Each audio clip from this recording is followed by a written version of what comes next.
हमें क्या करना होता है कि हमें सबसे पहले बेसिक चीजें करनी होती है। History, geography, political science, science tech, environment and ecology, prelims में काफी पोर्शन है ना एक एनवायरनमेंट का, तो ये सारी चीजें हमें करनी पड़ती है। वैसे अगर पूरे सिलेबस की बात करें ना, तो प्रीलिम्स और मेंस दोनों एक साथ करने चाहिए, क्योंकि ऐसा नहीं है कि प्रीलिम्स को एक अलग पोर्शन है फिर मेंस अपन अलग तैयार कर रहे हैं, ये नहीं होना चाहिए। प्रीलिम्स और मेंस का कंबाइंड तैयार करना चाहिए। जैसे बहुत सारे टॉपिक है, इकोनॉमिक्स है, प्रीलिम्स मेंस का सेम है, वैसे ही ज्योग्राफी है, प्रीलिम्स मेंस का सेम है, साइंस टेक में बहुत सारे पोर्शन। तो उसके लिए सबसे पहले हमें करनी पड़ती है स्टैंडर्ड बुक्स। स्टैंडर्ड बुक्स से जैसे सबसे पहले बताते हैं लोग एनसीईआरटी का। मैं पर्सनली बता रहा हूँ, मैंने सिर्फ एनसीईआरटी पढ़ी थी हिस्ट्री के लिए, जैसे पॉलिटिकल साइंस के लिए, ज्योग्राफी के लिए 6 से 12। तो उनसे होता क्या है कि हमें एक विजन मिल जाता है ना, कि कैसे तैयार करना है, कैसे चीजों को समझना है। एनसीईआरटी में क्या है कि एक स्टोरी होती है, स्टोरी टाइप में दिया होता है, ऐसे थोड़ी होता पॉइंट बुलेट पॉइंट में दिया होता है, ऐसे नहीं होता ना। सबने पढ़ी होगी एनसीईआरटी, तो एक स्टोरी टाइप में होता है, तो उससे हमें आइडिया लगता है कि मतलब अपने इंडिया में है क्या चीज, कैसे अपनी ज्योग्राफी है, कैसे अपनी हिस्ट्री रही है। तो एक आइडिया बनता है ना, तो हम धीरे धीरे उस प्लेटफॉर्म पे चढ़ने के लिए तैयार होते हैं। और जैसे हम दूसरी रीडिंग मारेंगे हमें नई चीजें मिलेगी, तीसरी रीडिंग मारेंगे नई चीजें मिलेगी। तो हमें करना क्या होता है, जो एनसीईआरटी है उनको बार बार पढ़ना होता है, ठीक है। फिर आपको कोचिंग से नोट्स मिलते हैं, नोट्स में एनसीईआरटी इंक्लूड करके देते हैं, है ना। ये ध्यान रखते हैं कि एनसीईआरटी का जो पोर्शन है ना वो इसमें इंक्लूड हो। तो आपको ये भी करना होता है, एनसीईआरटी भी पढ़नी होती है, फिर आपका ऑप्शनल भी होता है, फिर आपके इतने सारे सब्जेक्ट हैं। तो सबसे बड़ा जो क्वेश्चन मेरे पास आता है कि भैया हम तैयार कैसे करें, इतना सारा, बहुत सारा सिलेबस होता है ना। तो आपको क्या करना है कि जब आप तैयारी स्टार्ट करें ना, तो सबसे पहले प्रीलिम्स का मत सोचिए, सबसे पहले सोचना आपको मेंस का। एक तो आपको मेंस का सिलेबस पूरा पता होना चाहिए कि कैसे है, मतलब पेपर फर्स्ट में क्या है, एक एक लाइन पता होनी चाहिए। क्योंकि जितने भी टॉपर्स हैं, मैंने जितनों से बात की है, मैंने खुद ने भी पूरा सिलेबस याद था मेरे को। तो हमें क्या पता होता है कि सिलेबस में है क्या चीज, और पूरा सिलेबस ही पता नहीं होगा और हम लगे पड़े हैं कि ये करने ये करने। जैसे आर्ट एंड कल्चर है, मैं आपको बताता हूँ, आर्ट एंड कल्चर में सिलेबस में लिखा हुआ है कि वेरियस आर्ट्स, लेकिन उसके साथ में आर्किटेक्चर और जो साहित्य है ना उस पर ज्यादा फोकस किया हुआ है। तो ये दोनों जो पिलर है ना वो हमारे बहुत अच्छे से तैयार होने चाहिए, है ना।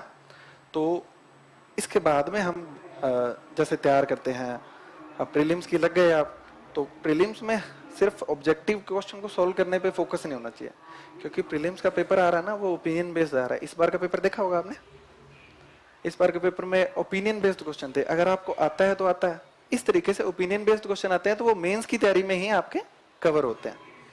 तो सबसे पहले आपको बुक लिस्ट के बारे में मैं बताऊंगा। जैसे हिस्ट्री के लिए मैंने 3 एनसीईआरटी पढ़ी थी, ओल्ड वाली। उसके अलावा जैसे मॉडर्न इंडिया का पोर्शन था वो कुछ मतलब जो स्पेक्ट्रम से या कुछ इन सब चीजों से जो थोड़ा सा जिसमें फैक्चुअल डिमांड करते हैं उनसे तैयारी की थी। और उसके बाद में प्रीलिम्स में आता है अपने ज्योग्राफी का पोर्शन, उसके लिए एनसीईआरटी थी, साथ में कुछ यूट्यूब से लेक्चर जैसे मृणाल के लेक्चर हैं वो सब मैंने किए थे। फिर पॉलिटिकल साइंस में मैंने लक्ष्मीकांत पढ़ी थी, और उसके अलावा कुछ टॉपिक्स होते हैं उनके लिए कुछ नोट्स जैसे करंट के हैं तो मैगजीन वगैरह हम पढ़ते हैं, वो सब चीज़ें कवर करते हैं। इकोनॉमिक्स के लिए मैंने यूट्यूब पे जो चैनल वगैरह हैं उनका सहारा लिया था, मृणाल की जो लेक्चर्स है ना वो पढ़े थे। और साइंस टेक के लिए मैंने करंट का पोर्शन पढ़ा था, पीटी 365 देखी होगी सबने, वो पढ़ी थी साइंस टेक के लिए, बहुत अच्छी आती है। मतलब उसमें से आपको काफी क्वेश्चन मिलते हैं, और अगर नहीं मिलते तो इनडायरेक्टली आपको हेल्प करते हैं वो। तो पीटी का सिलेबस है। अब आपको करना क्या है, अब पहले तो मैं क्वेश्चन लगा के ये बात बोल देता हूँ कि मेरी बातें हैं वो फाइनली आपको इम्प्लीमेंट नहीं करनी है, आपके टेम्परामेंट के हिसाब से आप कितना कवर कर पाते हैं उसके हिसाब से इम्प्लीमेंट करनी है, फाइनल नहीं है ये, ठीक है। क्योंकि मेरी स्ट्रेटजी है वो जरूरी नहीं है आप पे भी सही बैठे, ठीक है। तो आपको क्या करना है कि 2 सब्जेक्ट लेके चलने हैं दिन में, जो मैं करता था। दिन में 2 सब्जेक्ट लेके चलने से क्या होता है कि एक तो मोनोटोनस शेड्यूल होता है ना जब अपना एक आयामी, तो बोरियत महसूस होती है। जैसे सुबह से हिस्ट्री पढ़े, एंशियंट एंशियंट एंशियंट, क्या यार ये आ रहा है, ये गुप्ता आ रहे हैं, चोल आ रहे हैं, वापस चोल आ गए, ये क्या सिस्टम है। तो क्या है कि परेशान हो जाता है। तो एक हिस्ट्री ले लो, उसके अलावा एक पॉलिटिकल साइंस ले लो। तो क्या है कि हिस्ट्री भी पढ़ रहे हैं, पॉलिटिकल साइंस भी पढ़ रहे हैं, तो दोनों में अच्छा लिंकेज बैठ जाता है। उसके अलावा ज्योग्राफी ले लो, तो ज्योग्राफी और हिस्ट्री लेंगे ना, तो हिस्ट्री में जैसे कहाँ से अटैक हुए, गोलन दर्रा, खैबर दर्रा, तो हमें क्या आइडिया लगता है कि अच्छा यहाँ पे जगह थी इसलिए वो लोग आ गए, और आपके दिमाग में एक स्टोरी चलनी चाहिए, इसीलिए एनसीईआरटी पढ़ने का बोलते हैं। स्टोरी चलती है तो हमें आइडिया होता है कि कैसे लोग आए थे, है ना। तो इस तरीके से 2 सब्जेक्ट आप लेके चलो। और एक चीज और, जैसे आप रोज खाना खाते हो वैसे 1-1.5 घंटा डेली करंट को आपको देना है, चाहे आप वो न्यूज़पेपर पढ़ें, चाहे फिर ऑनलाइन कोई वेबसाइट खंगालें, या फिर कुछ भी जो आपको लगता है, कुछ मतलब ऑडियो वगैरह कुछ सुनते होंगे, या कोई जिस्ट आते होंगे, जैसे एनालिसिस होते हैं ना अखबारों के, तो वो पढ़ सकते हैं, या फिर कोई न्यूज़पेपर भी पढ़ सकते हैं। लेकिन करना क्या है कि 1-1.5 घंटा आपको करंट को देना ही है।